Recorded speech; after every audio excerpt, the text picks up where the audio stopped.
turned to when they thought they had no other choice. I can talk and I can look into the eyes of the citizens of Israel and convince them to make painful compromises. They called him the bulldozer, a fearless leader to his supporters who got things done. I was always worried about the destiny of the Jewish people.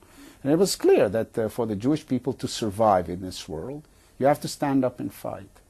A bulldozer in a china shop to his critics. Sharon was the bloodiest of Israeli leaders.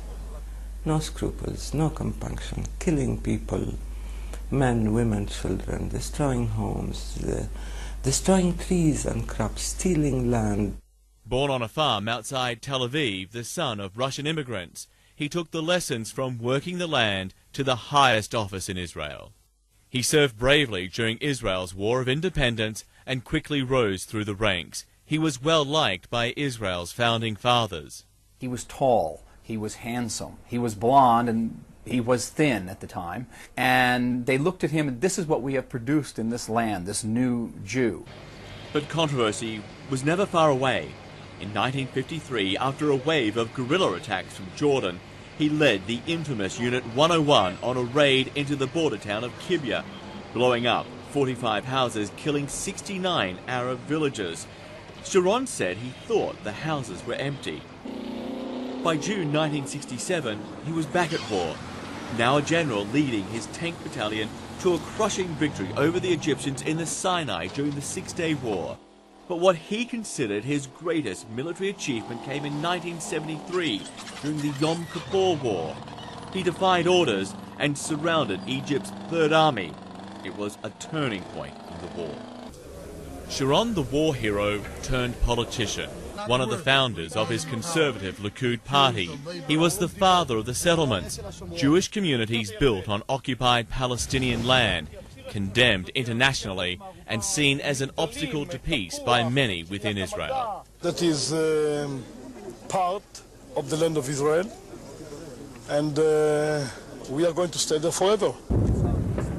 As defense minister, he was the architect of Israel's disastrous war in Lebanon. He ordered the invasion to stop the PLO from using Lebanon as a base for attacks on Israel. This was a misadventure and an ill-fated invasion, and Sharon was trying to play sort of superpower here and rearrange the region in a way that he thought would better help Israel. In 1983, an Israeli tribunal found him indirectly responsible for the massacre of hundreds of Palestinians at Sabra and Shatila refugee camps. It was carried out by Lebanese Christian militia, Israel's allies, and Sharon was found to have done nothing to stop it. The 90s would see his political rehabilitation, eventually becoming leader of his party in 1999, and a year after that came his visit to the Temple Mount, the holiest site for Jews, but also claimed by Muslims as Haram al-Sharif, the noble sanctuary. Violence soon erupted. Palestinians claim it was the spark which brought about the Intifada or uprising. In the violence which followed, Sharon was elected Prime Minister. Israelis had turned to the bulldozer who promised to bring peace and security. As a wave of suicide bombings rocked Israel, Sharon unleashed the Israeli military, sending tanks and troops into Palestinian towns, ordering assassinations of Palestinian militant leaders. He ordered the construction of the barrier through the West Bank and confined Palestinian leader Yasser Arafat to his compound in Ramallah, accusing him of encouraging attacks on Israel. No doubt, Arafat is a terrorist. You have to understand it. Sharon said he always regretted not killing Arafat when he had the chance. Not long after, Sharon made an historic announcement. Israel would give up Jewish settlements in Gaza and part of the West Bank.